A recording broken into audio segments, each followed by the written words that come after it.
ngay nom thine Judaism in convert kherlo hian a pem ve thei thawem tora practice tho isuaring tu titan heng thing ke cha da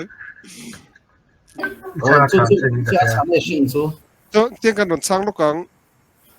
Judaism kalkong tu na kan soi lai o hel mena she te po o hel ti chu puan ni in ania mena she ti chu mena she po mena she na ma ka din chala mena she puan ina zana po ka din kom khom ta kha tiang khan mo kha kan kal phung ani chuta chon tu na kan soi lai chan ching kan soi ka sa Judaism ani Judaism ti chu a nam ni na ti chiang tu kan ta myang sa khodang chon a sa khona tinan min soi sak mai the ma sa ani chau lo ni Yahadut anita ivrit cho mo Yahadut mangin ati Yahudi don ani amishinga kha chu chu anita Judaism mangin amishinga kha ti Juda don ani tina mizo tong cho ni ta se chu chu anita aram le Juda itahi in kai noi tlot anni mo sahuana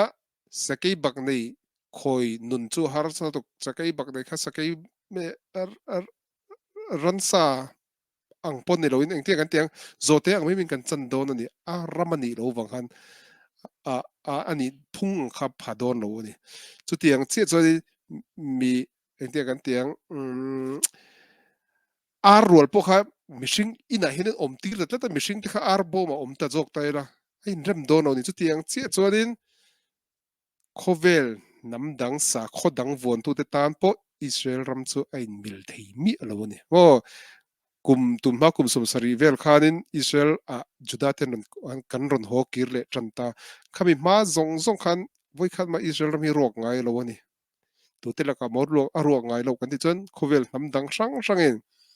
mo Byzantine hun lain Christian hoten lo om rom hun lai ten rom hoten lo om milem pathian bia Muslim hun lai ten Muslim hoten lo om khatiang chang sang khan an lo op to voi khat ma chum lo chan lowin Israel ram hi omani mà sẽ khati hun nakhan juda ho nam ngai lo juda ho nam ngai lo lai chun Israel ram hi ram chelut tuk mo thale ram ro diak per pur ka de da ka te khana om thi ni yam hamela kan ti mo chi tui pui juda trong Israel trong chuanin chi tui pui ni chi mela yam tui pui chi tui pui ni mà sẽ khang hun lai khan ngang nge jintel ho khan an lo ko Israel ram lo lu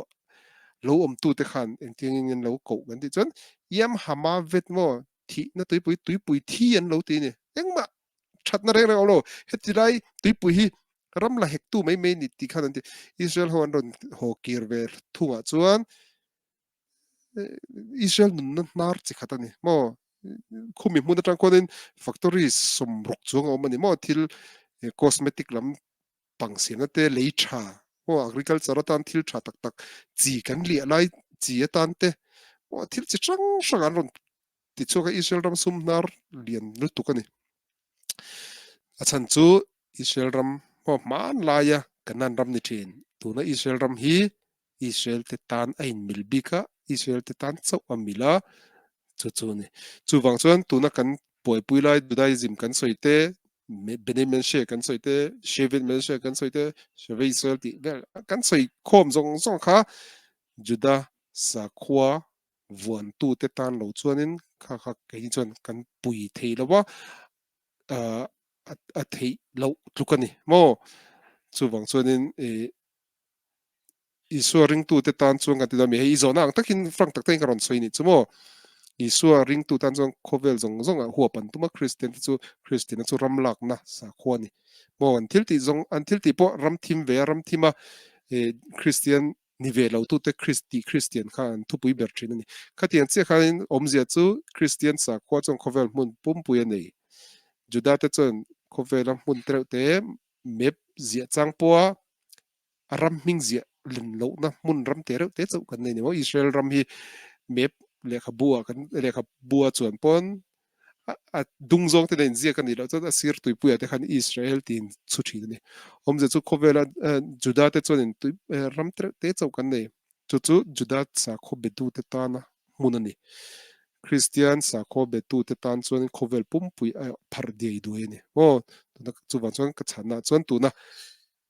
izona ang tak hian Israel rama pem chung changa chuan